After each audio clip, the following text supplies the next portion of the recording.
नमस्कार साथियों, आप सभी का अपने आध्विक एजुकेशन एकेडमी पर बहुत-बहुत स्वागत है। आशा करती हूँ कि आप सभी अच्छे होंगे। आज हम पॉलिटिकल साइंस की श्रृंखला को आगे बढ़ाते हुए कुछ प्रश्न सॉल्व करेंगे। हम जो प्रैक्टिस सेशन कर रहे थे, उसी को ही कंटिन्यू करेंगे। ये questions LT grade, GIC lecturer, GDC और टीजीटी के लिए बहुत ही महत्वपूर्ण है। तो अपनी प्रैक्टिस सेशन को आगे बढ़ाते हुए पहला क्वेश्चन सॉल्व करते हैं। राजनीति शास्त्र में कार्यपालिका से अर्थ लिया जाता है। राजनीति शास्त्र में कार्यपालिका से अर्थ लिया जाता है। ऑप्शन ए, राज्य के प्रधान, प्रधानमंत्री, मंत्रिमंडल, विभागों के प्रधान आदि। ऑप्शन बी, राजा तथा मंत्रिमंडल। ऑप्शन सी, राष्ट्रपति तथा मंत्रिमंडल। ऑप्शन डी, राष्ट्रपति तथा उसके सचिव। राजनीति शास्त्र में कार्यपालिका से अर्थ लिया जाता है। इसका राइट आंसर है ऑप्शन नंबर ए।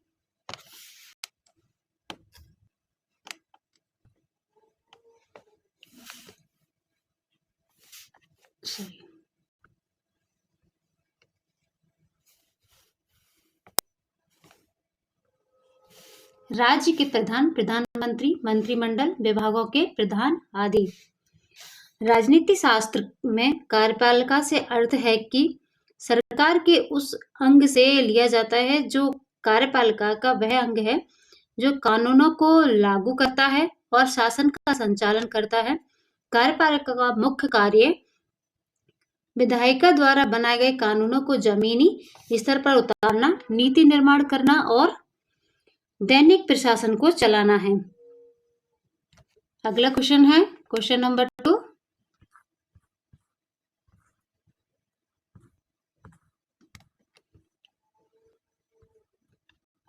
कार्यपालिका वह धुरी है जिसके चारों ओर राज्य का वास्तविक प्रशासन यंत्र घूमता है। यह किसकी युक्ति है? कार्यपालिका वह धुरी है जिसके चारों ओर राज्य का वास्तविक प्रशासन यंत्र घूमता है। यह किसकी युक्ति है? Option A, Garner. Option B, Gettell. Option C, MacIver. Option D, Gilchrist. कार्यपालिका वह धुरी है जिसके चारों ओर राज्य का वास्तविक प्रशासन घूमता है। ये कथन किसका है? इसका राइट आंसर है option number D, Gilchrist. Gilchrist कहते हैं कि कार्यपालिका वह धुरी है जिसके चारों ओर राज्य का वास्तविक प्रशासन यंत्र घूमता है। इस युक्ति के माध्यम से गिलक्राइस्ट ने कार्यपालिका के केंद्रीय और अत्यंत महत्वपूर्ण स्थान को दर्शाया है। अगला क्वेश्चन है क्वेश्चन नंबर 3।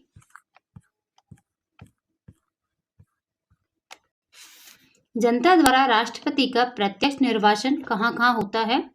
जनता द्वारा राष्ट्रपति का प्रत्यक्ष निर्वाचन कहाँ-कहाँ होता है? ऑप्शन ए, संयुक्त राज्य अमेरिका। ऑप्शन बी, स्विट्जरलैंड में। ऑप्शन सी, फ्रांस में। ऑप्शन डी, चिली, घाना और दक्षिणी अमेरिका के कुछ राज्यों में। जनता द्वारा राष्ट्रपति का प्रत्यक्ष निर्वाचन कहाँ-कहाँ होता है? इसका राइट आंसर होगा option number D,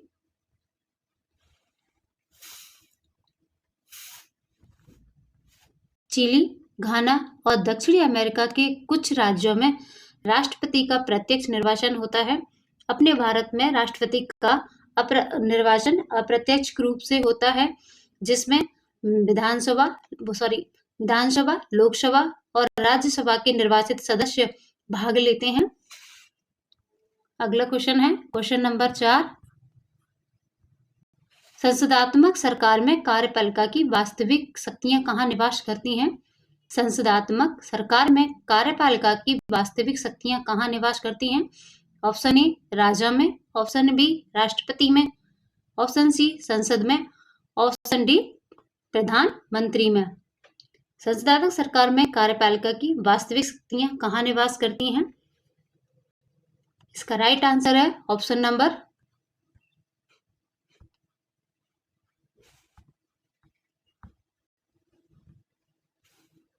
option number D, प्रधानमंत्री में या फिर मंत्रिमंडल में। अपने भारत में संसदात्मक सरकार है और इंग्लैंड में भी संसदात्मक सरकार है। वहां पर वास्तविक शक्तियां मंत्रिमंडल यानी प्रधानमंत्री में निवास करती हैं और अपने यहाँ नामात्र की मतलब कार्यपालिका की नामात्र की शक्तियां राष्ट्रपति में निहित हैं और इंग्लैंड में नामात्र की शक्तियां वहां के क्राउन में निवास करती हैं। अगला क्वेश्चन है क्वेश्चन नंबर 5।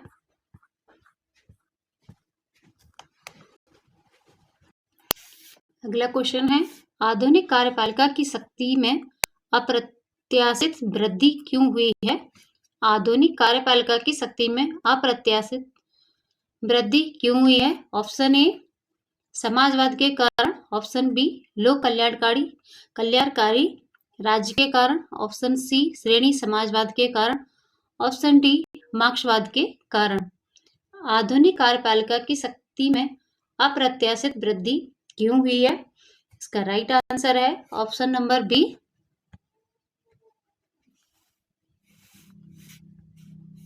लोक कल्याणकारी राज्य के कारण आधुनिक कार्यपालिका की शक्ति में अप्रत्याशित वृद्धि हुई है। कार्यपालिका को व्यवस्था द्वारा पारित कार्यों का ही निष्पादन करना पड़ता है, लेकिन आधुनिक राज्य में इसका स्थान अत्यंत महत्वपूर्ण हो गया है कि उसी के लिए सरकार शब्द का प्रयोग किया जाता है। आज ये केवल कानूनों को ही लागू करने का कार्य नहीं करती, बल्कि इसके अलावा इसके अनेक कार्य हैं जिसको एक छोटी सी तालिका में सूचीबद्ध नहीं किया जा सकता। राज्य का वास्तविक कल्याणकारी होने के कारण इसका कार्यक्षेत्र अत्यंत विस्तृत हो गया है और कार्यपालिका के कार्य में अप्रत्याशित वृद्धि हुई है। अगला क्वेश्चन है क्वेश्चन नंबर 6। क्राउन एक संस्था है जो कभी मरती नहीं। क्राउन एक संस्था है जो कभी मरती नहीं। इसका ऑप्शन है ऑप्शन ए जापान में, ऑप्शन बी इंग्लैंड में, ऑप्शन सी बेल्जियम में, ऑप्शन डी उपरोक्त में से कोई नहीं। क्राउन कहाँ की संस्था है जो कभी मरती नहीं है? इसका राइट आंसर होगा ऑप्शन नंबर बी,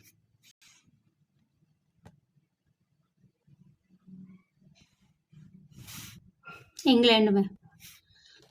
इंग्लैंड में क्राउन नामात्र की शक्ति मतलब इसमें नामात्र कार्यपालिका शक्ति होती है जो कि इंग्लैंड में है और इसको वंशानुगत रूप से चुना जाता है। अगला क्वेश्चन है क्वेश्चन नंबर 7।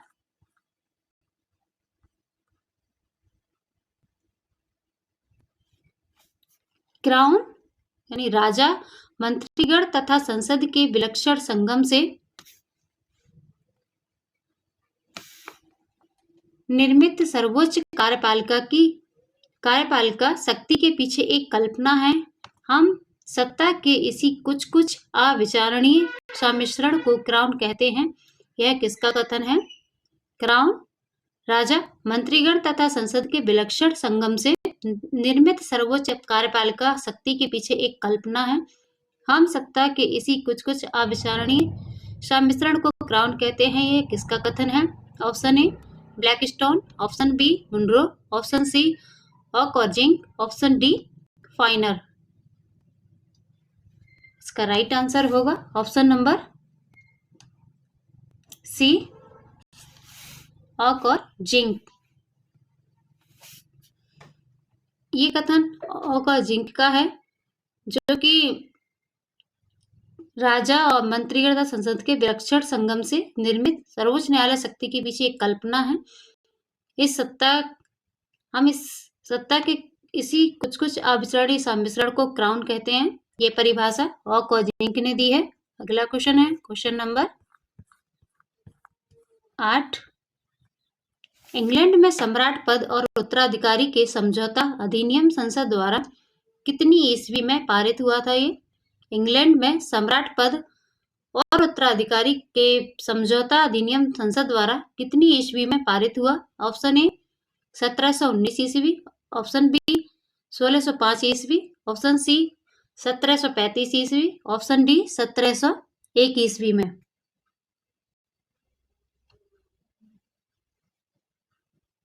इसका राइट आंसर होगा ऑप्शन नंबर डी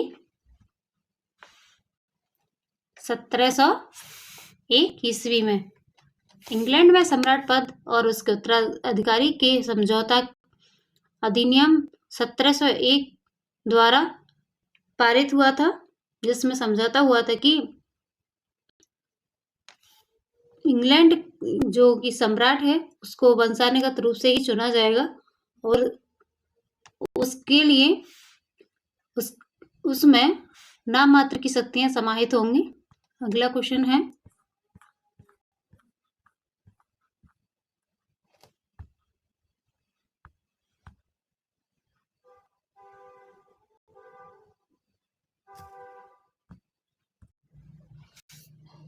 अगला क्वेश्चन है, इंग्लैंड में गौरवपूर्ण क्रांति कब हुई? इंग्लैंड में गौरवपूर्ण क्रांति कब हुई? ऑप्शन ए 1588 ईस्वी में, ऑप्शन बी 305 ईस्वी में, ऑप्शन सी 1688 ईस्वी में, ऑप्शन डी 1680 ईस्वी में। इंग्लैंड में गौरवपूर्ण क्रांति कब हुई थी? इसका राइट आंसर है ऑप्शन नंबर सी 1688 ईस्वी में। इंग्लैंड में गौरवपूर्ण क्रांति 1688 ईस्वी में हुई थी। अगला क्वेश्चन है,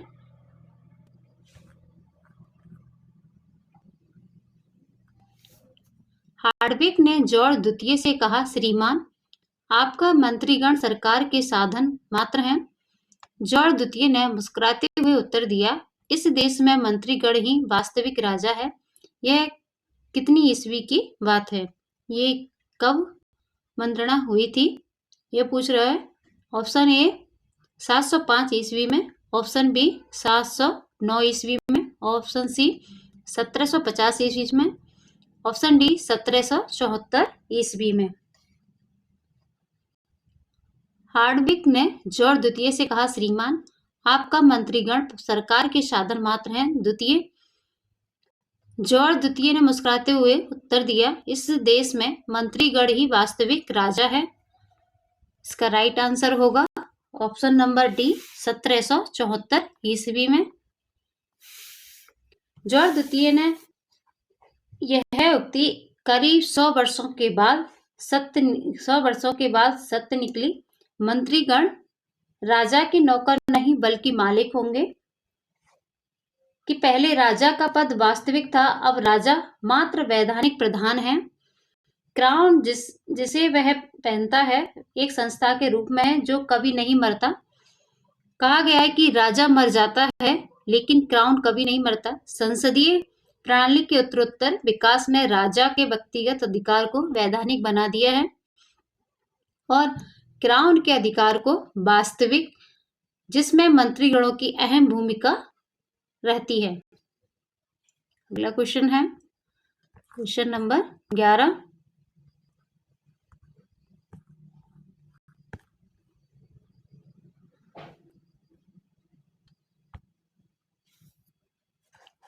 परमाधिकार की स्वच्छंद एवं स्वाधीन शक्ति का शेष है जो कभी कभी उसके हाथों में न्याय अनुसार छोड़ दिया जाता है।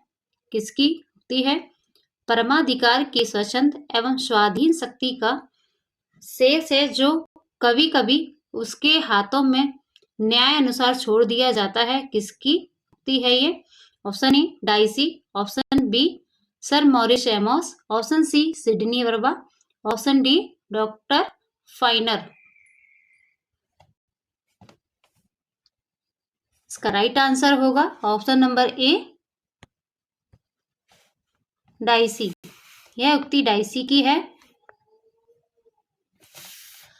ब्रिटेन में क्राउन को साधारण विधि द्वारा प्राप्त कर परमाधिकार कहलाता है। शुरू में राजा के व्यक्तिगत रूप से परमाधिकार की शक्ति का उपयोग करता था। 17वीं सदी तक यह अधिकार सम्राट का परमाधिकार था। बाद में इस परमाधिकार के उपभोग को लेकर संसद और राजा में संघर्ष छिड़ गया। संसद की विजय हुई। ओलिवर क्रॉमवेल ने नेतृत्व में संसद ने विजय प्राप्त की, लेकिन क्रामवेल की प्रवृत्ति से आजीज आकर संसद को उसे संरक्षक मानना पड़ा। 5 वर्षों के बाद वह मर गया और परंपरा के प्रेमी ब्रिटेन ने पुनः राजा को खोज निकाला। अगला क्वेश्चन है क्वेश्चन नंबर 12। ब्रिटेन का सम्राट सार्वजनिक कार्यों के लिए दोषी नहीं हो सकता, क्यों? ब्रिटेन का सम्राट सार्वजनिक कार्यों के लिए दोषी नहीं हो सकता क्योंकि सम्राट वंशानुगत होता है, उसका शासन में कोई प्रतिनिधित्व नहीं है, उसे देश का संवैधानिक प्रधान बनाया गया है इसलिए, या फिर ना वह वास्तविक कार्यपालिका है और ना ही किसी को अधिकृत कर सकता है। इसलिए ब्रिटेन का सम्राट सार्वजनिक कार्यों के लिए दोषी नहीं है। किस लिए ये बताना है। इसका राइट आंसर होगा ऑप्शन नंबर डी। ब्रिटेन का सम्राट ना वह वास्तविक कार्यपालिका है और ना किसी को अधिकृत कर सकता है, इसलिए ब्रिटेन का सम्राट सार्वजनिक कार्यों के लिए दोषी नहीं हो सकता। ब्रिटेन में सम्राट नाम मात्र का प्रधान होता है, केवल मंत्रीगण ही सार्वजनिक कार्यों के लिए दोषी करार दिए जा सकते हैं, क्योंकि प्रशासन का वास्तविक अधिकार एवं शक्ति मंत्रियों के हाथ में रहती है। लॉर्ड फिशर के शब्दों में कहा जाए तो राजा के बहुत से परमाधिकार हैं, परंतु जब इसको कार्य रूप में परिणत किया जाता है तब केवल संसद के प्रति उत्तरदायी मंत्री की सलाह पर त्रुटि के लिए मंत्रीगण ही दोषी हो सकते हैं, सम्राट नहीं। अगला क्वेश्चन है क्वेश्चन नंबर 13। कहाँ के सम्राट के लिए कहा गया है कि वह मृत प्राय है, वह एक स्वर्णिम शून्य मिट्टी की मूर्ति मात्र है, शासन में वह निशक्त या प्रभावहीन है। कहाँ के सम्राट के लिए यह कहा गया है कि वह मृत प्राय है और वह एक स्वर्णिम शून्य मिट्टी की मूर्ति मात्र है और शासन में वह निशक्त या प्रभावहीन है। ऑप्शन ए बेल्जियम के, ऑप्शन बी जापान के, या ऑप्शन सी इंग्लैंड के, या ऑप्शन डी इनमें से कोई नहीं। इसका राइट आंसर होगा ऑप्शन नंबर सी इंग्लैंड के। वहां इंग्लैंड के सम्राट के लिए ही यह उक्ति की गई कि वह मृत प्राय है, वह एक स्वर्णिम शून्य मिट्टी की मूर्ति मात्र है, क्योंकि उसके पास कोई भी आधिकारिक शक्ति नहीं होती है, इसलिए उसको स्वर्णिम शून्य या मिट्टी की मूर्ति मात्र कहा गया है। अगला क्वेश्चन है क्वेश्चन नंबर 14। 17वीं शताब्दी में राज्य की स्थिति में जो परिवर्तन हुए हैं उसके द्वारा शक्ति के स्थान पर लाभदायक प्रभाव की स्थापना हुई है, यह किसकी युक्ति है? 17वीं शताब्दी में राज्य की स्थिति में जो परिवर्तन हुए हैं उसके द्वारा शक्ति के स्थान पर लाभदायक प्रभाव की स्थापना हुई है, यह किसकी युक्ति है? Option A Bagehot, option B Gladstone, option C Don Alfonso, option D Lord Erskine. 17वीं शताब्दी में राज्य की स्थिति में जो परिवर्तन हुए हैं उसके द्वारा शक्ति के स्थान पर लाभदायक प्रभाव की स्थापना हुई है, ये किसने कहा है? इसका राइट आंसर है ऑप्शन बी ग्लैडस्टोन। यह युक्ति ग्लैडस्टोन की है। अगला क्वेश्चन है क्वेश्चन नंबर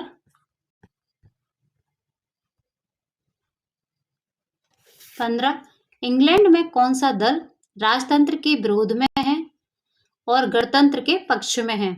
इंग्लैंड में कौन सा दल राजतंत्र के विरोध में है और गणतंत्र के पक्ष में है? Conservative Party, option B Liberal Party, option C Communist Party, option D Labour Party. इनमें से कौन सा दल गणतंत्र के पक्ष में है और राजतंत्र के विरोध में है? इसका राइट आंसर है option number C Communist Party. केवल साम्यवादी दल जिसका प्रभाव इंग्लैंड में नगण्य है, राजतंत्र के विरुद्ध है ये कम्युनिस्ट पार्टी। आज इंग्लैंड के किसी कोने में उसके विरुद्ध आवाज नहीं उठ रही है। यहाँ तक कि 903 में एक स्वर से क्या गणतंत्र मजदूर दल की नीति है? प्रश्न का नकारात्मक उत्तर मिला था। वह राजमंदित गणतंत्र के पक्ष में थे। राजतंत्र की बदनामी बढ़ गई थी। लेकिन 1876 में के पश्चात इंग्लैंड में कोई गंभीर गणतंत्रवाद नहीं रहा है। आजकल राजतंत्र की संस्था को अनिवार्य मान लिया गया है। अगला क्वेश्चन है,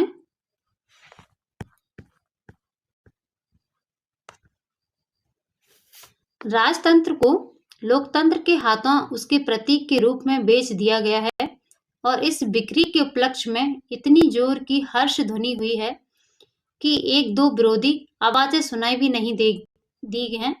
यह किसका कथन है?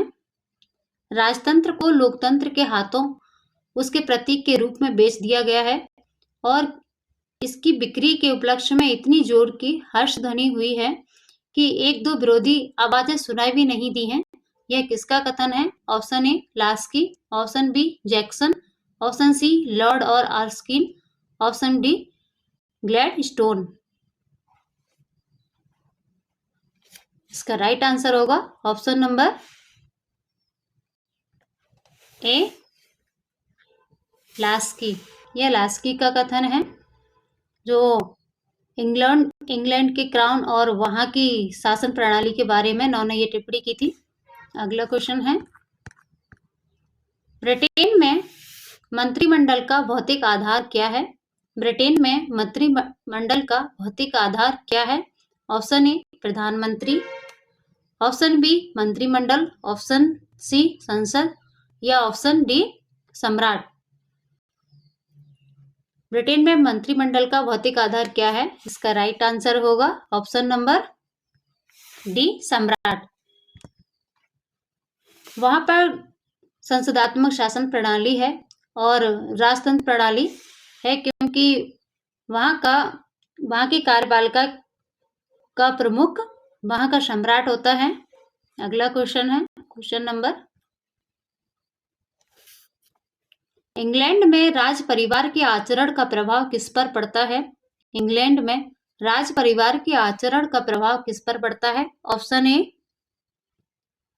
संसद पर, ऑप्शन बी प्रशासन पर, ऑप्शन सी स्थानीय शासन पर या ऑप्शन डी पूरे समाज पर।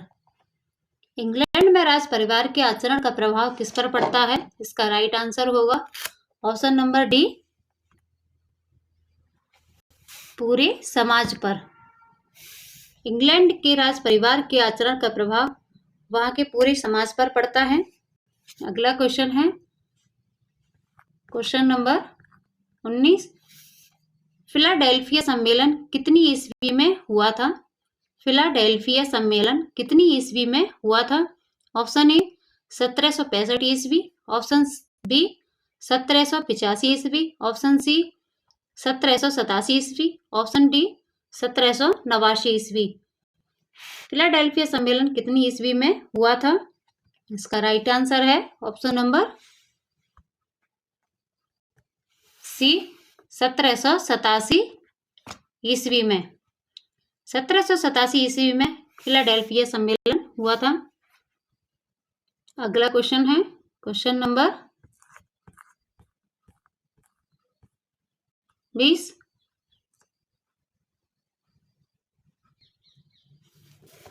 फिलाडेल्फिया सम्मेलन में किस तरह की सरकार को पूर्ण समर्थन मिला? फिलाडेल्फिया सम्मेलन में किस तरह की सरकार को पूर्ण समर्थन मिला? ऑप्शन ए एकात्मक सरकार को, ऑप्शन बी अध्यक्षात्मक सरकार को, ऑप्शन सी संसदात्मक सरकार को, ऑप्शन डी पूंजीवादी सरकार को। फिलाडेल्फिया सम्मेलन में किस तरह की सरकार को पूर्ण समर्थन मिला? इसका राइट आंसर है ऑप्शन नंबर सी संसदात्मक सरकार को।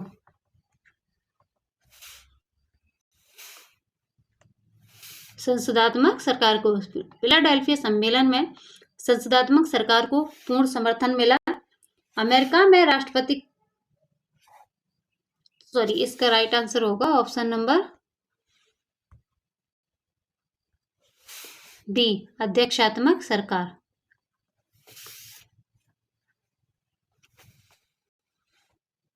अगला क्वेश्चन है, अमेरिका संविधान के किस अनुच्छेद में राष्ट्रपति के निर्वाचन की विधि का उल्लेख किया गया है? अमेरिका संविधान के किस अनुच्छेद में राष्ट्रपति के निर्वाचन की विधि का उल्लेख किया गया है? ऑप्शन ए अनुच्छेद 5 में, ऑप्शन बी अनुच्छेद 3 में, ऑप्शन सी अनुच्छेद 2 में, ऑप्शन डी अनुच्छेद 6 में। अमेरिकी राष्ट्रपति के निर्वाचन का उल्लेख कौन से अनुच्छेद में किया गया है? इसका राइट आंसर होगा ऑप्शन नंबर सी, अनुच्छेद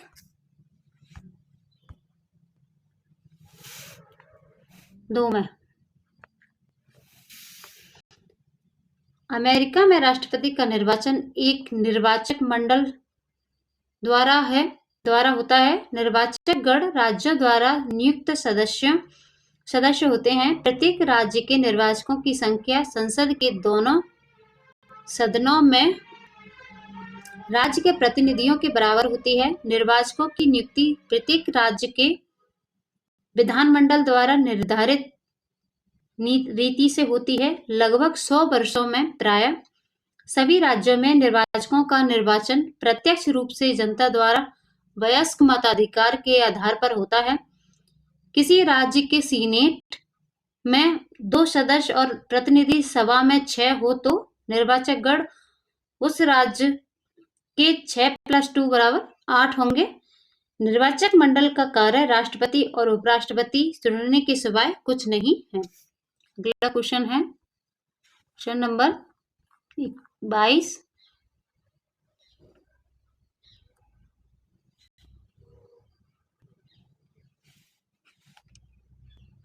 राष्ट्रपति के निर्वाचन में यदि किसी को स्पष्ट बहुमत प्राप्त नहीं होता है तब क्या होगा? राष्ट्रपति के निर्वाचन में यदि किसी को स्पष्ट बहुमत प्राप्त नहीं होता है तब क्या होगा? ऑप्शन ए कांग्रेस क्रमानुसार अधिक मत पाने वाले 7 व्यक्तियों में से राष्ट्रपति चुन लेगी। ऑप्शन बी उच्चतम न्यायालय के मुख्य न्यायाधीश 5 व्यक्तियों में से जिन्हें क्रमशः अधिक मत प्राप्त होंगे राष्ट्रपति चुन लेंगे। ऑप्शन सी सीनेट अधिकतम मत प्राप्त व्यक्तियों में से एक को राष्ट्रपति चुनेंगे। प्रतिनिधि सभा जिन्हें क्रमशः अधिक मत प्राप्त हों ऐसे 3 व्यक्तियों में से किसी एक को राष्ट्रपति निर्वाचित करेंगे। इसका राइट आंसर होगा ऑप्शन नंबर डी।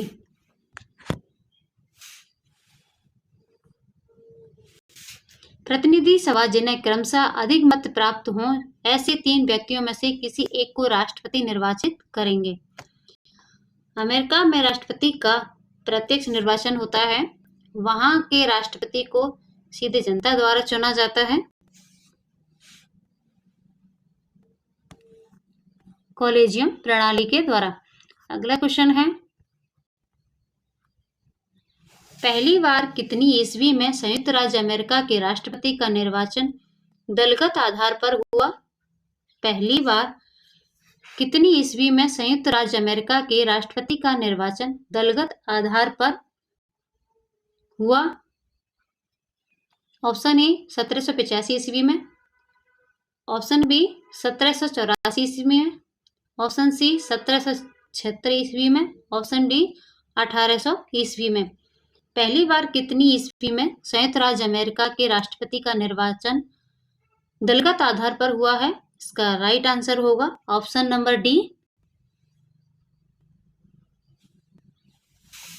1800 ईस्वी में।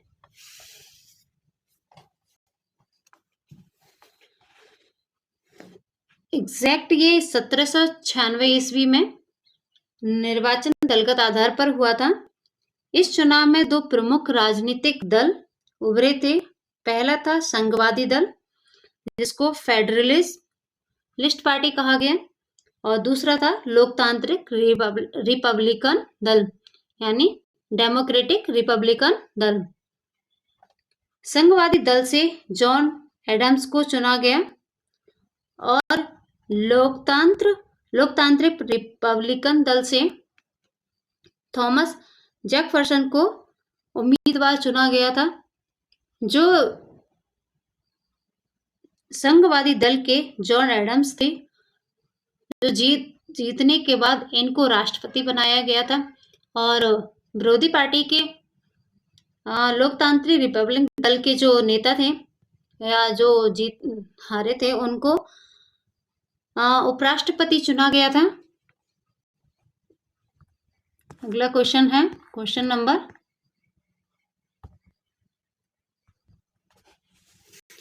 राष्ट्रपति एवं उपराष्ट्रपति के उम्मीदवारों का चयन किसके द्वारा होता है? राष्ट्रपति एवं उपराष्ट्रपति के उम्मीदवारों का चयन किसके द्वारा होता है?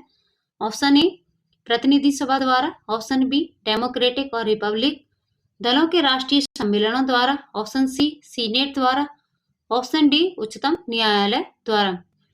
राष्ट्रपति एवं उपराष्ट्रपति के उम्मीदवारों का चयन किसके द्वारा किया जाता है?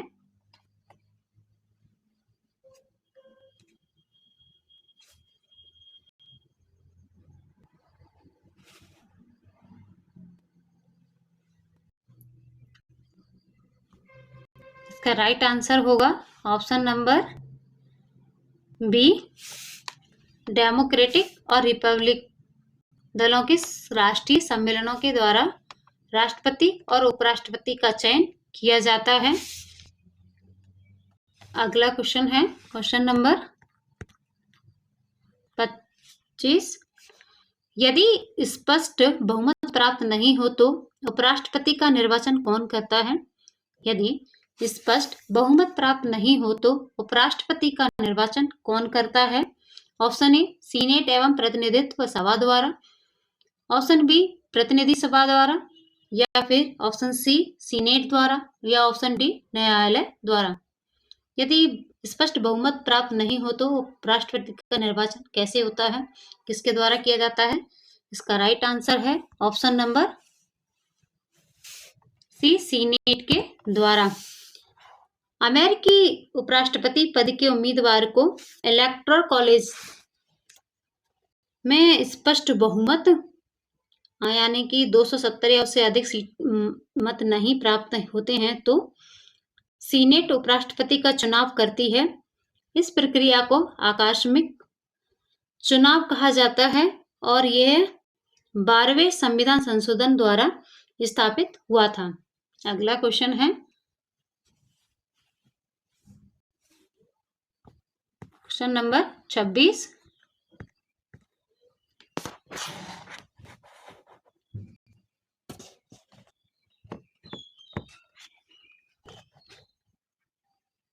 आधुनिक प्रवृत्ति अंतरराष्ट्रीय राजनीति को समझने की है। आधुनिक प्रवृत्ति अंतरराष्ट्रीय राजनीति को समझने की है। ऑप्शन ए राष्ट्रीयता के आधार पर, ऑप्शन बी शक्ति के आधार पर, ऑप्शन सी अंतरराष्ट्रीय समझौते के आधार पर, ऑप्शन डी युद्ध के आधार पर। आधुनिक प्रवृत्ति अंतरराष्ट्रीय राजनीति को समझने की है किसके आधार पर? इसका राइट आंसर होगा ऑप्शन नंबर बी, शक्ति के आधार पर।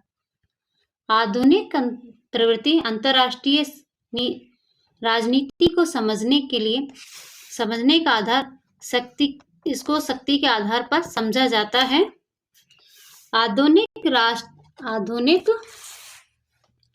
राजनीति को समझने की मुख्य प्रवृत्तियां और दृष्टिकोण पारंपरिक राज्य केंद्रित विश्लेषण से हटकर एक व्यापक और बहुआयामी दृष्टिकोण पर केंद्रित है। इसको समझने के आधुनिक दृष्टिकोण और भी हैं। इसको अंतरराष्ट्रीय राजनीति को समझने के लिए आधुनिक सिद्धांत पारंपरिक, यथार्थवादी और आदर्शवादी से भी आगे निकल गए हैं। इसको नव उदारवाद, नव यथार्थवाद और व्यवस्था सिद्धांत और उत्तर व्यवहारवाद और उत्तर आधुनिकतावाद के आधार पर आधुनिक अंतरराष्ट्रीय राजनीति को समझा जा सकता है। अगला क्वेश्चन है क्वेश्चन नंबर 27।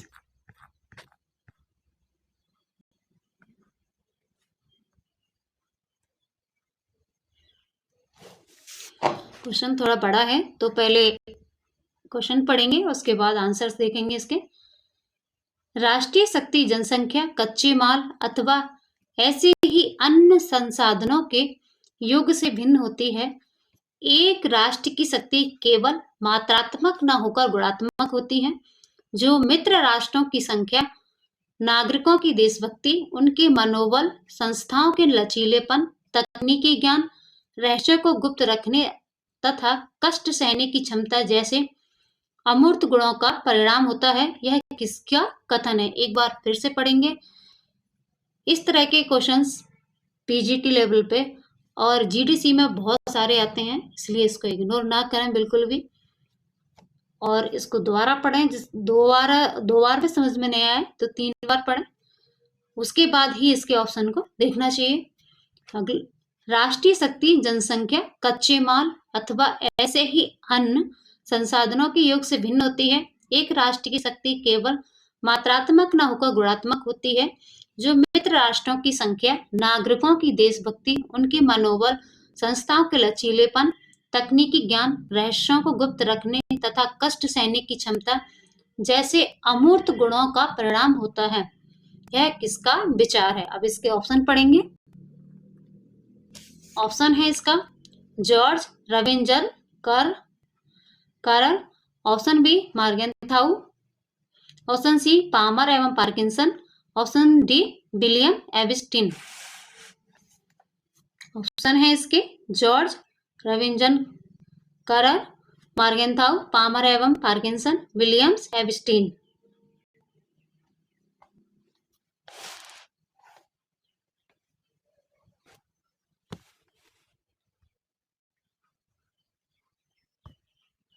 इसका राइट आंसर है option number D William Ebenstein. ये कम आते हैं लेकिन इतना भी लोड लेने की जरूरत नहीं इसमें। अगला क्वेश्चन है क्वेश्चन नंबर 28। राष्ट्रीय शक्ति के तत्वों को 2 तत्व गैर मानवीय एवं मानवीय में विभाजित किया गया है। राष्ट्रीय शक्ति के तत्वों को 2 तत्व गैर मानवीय एवं मानवीय में विभाजित किया गया है। किसके द्वारा? Option number A Morgenthau, option B Bentham, option C Palmer and Parkinson, option D Stephen G D Jones. किसने राष्ट्रीय शक्ति को 2 तत्वों में विभाजित किया है, गैर मानवीय और गैर मानवीय? इसका राइट आंसर होगा option number C Palmer and Parkinson. Palmer और पार्किंसन ने मानवीय और गैर मानवीय में राष्ट्रीय शक्ति को विभाजित किया है। अगला क्वेश्चन है राष्ट्रीय शक्ति के विभिन्न तत्वों में सबसे स्थायी तत्व कौन सा है? राष्ट्रीय शक्ति के विभिन्न तत्वों में सबसे स्थायी तत्व कौन सा है? ऑप्शन ए परंपरा, ऑप्शन बी एकता या फिर युद्ध कौशल, ऑप्शन डी भूगोल। इनमें ऐसा कौन सा तत्व है जो स्थायी है? इसका राइट आंसर होगा ऑप्शन नंबर डी भूगोल। भूगोल कभी भी नहीं बदलता है, परंपराएं बदल जाती हैं, एकता भी बदलती है और युद्ध कौशल तो बदलते रहते हैं, इसलिए इसका राइट आंसर है ऑप्शन नंबर डी भूगोल। अगला क्वेश्चन है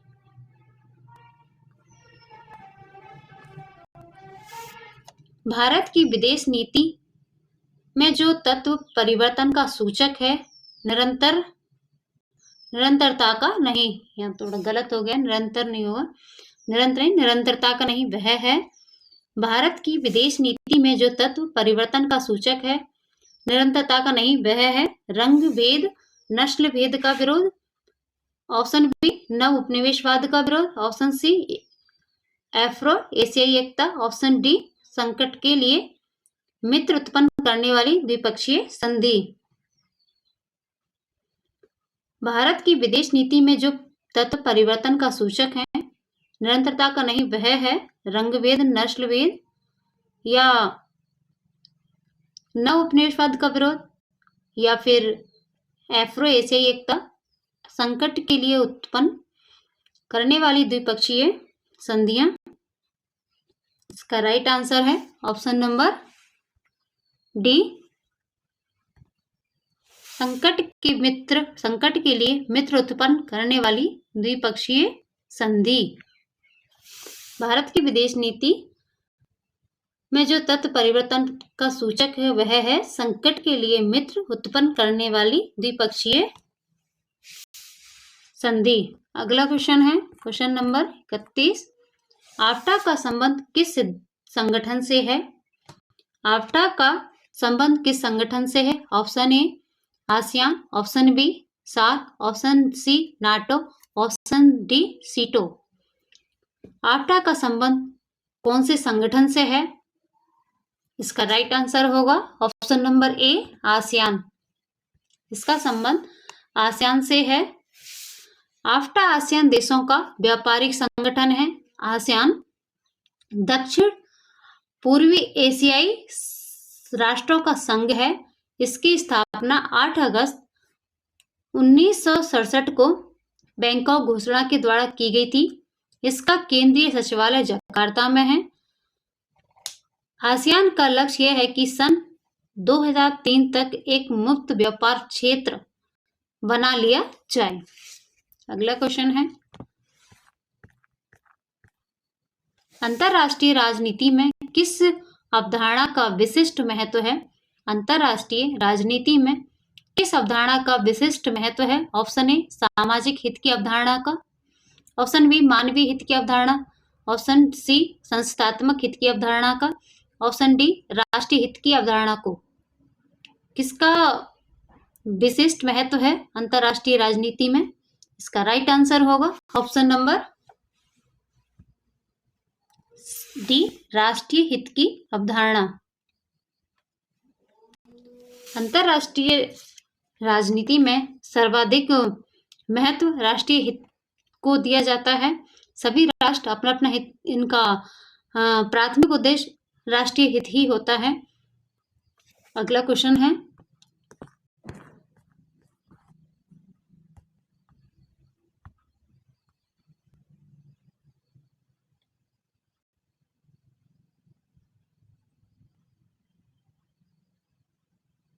कौन सा था?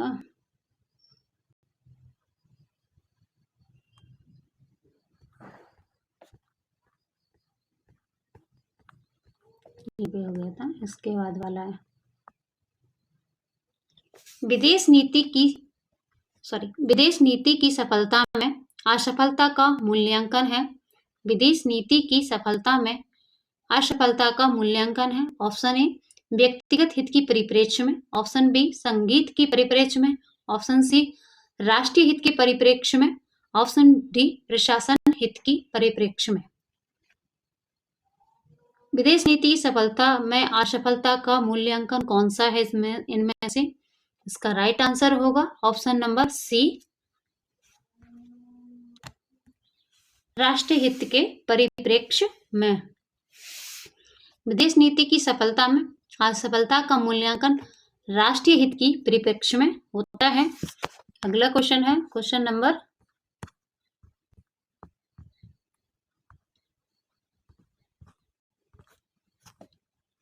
बाद में सेट करो। किसने इस अवसर पर कहा था कि किसी भी देश की विदेश नीति का आधार उसके राष्ट्रीय हित की सुरक्षा है? किसने इस अवसर पर कहा था कि किसी भी देश की विदेश नीति का आधार उसके राष्ट्रीय हित की सुरक्षा है? ऑप्शन ए बी के कृष्ण मेनन, सार्वजनिक सभा में भाषण देते हुए कहा था इन्होंने, या फिर ऑप्शन बी वल्लभ भाई पटेल भारत के एकीकरण पर बोलते हुए कहा था, या फिर ऑप्शन सी पंडित जवाहरलाल नेहरू लोकसभा में भाषण देते हुए कहते हैं, या फिर ऑप्शन डी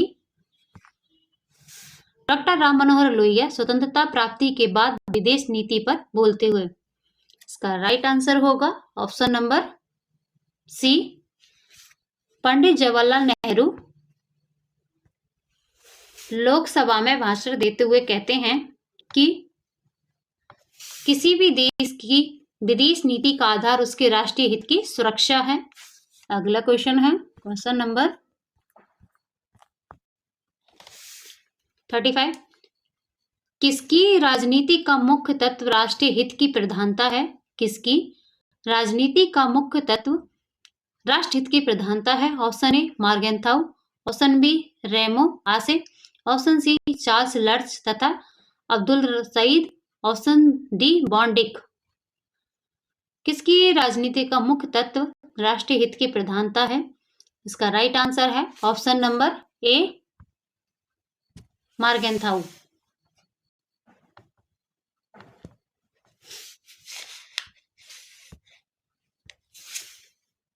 मार्गेंथाउ एक यथार्थवादी वैज्ञानिक हैं जिन्होंने शक्ति पृथक्करण का सिद्धांत दिया था।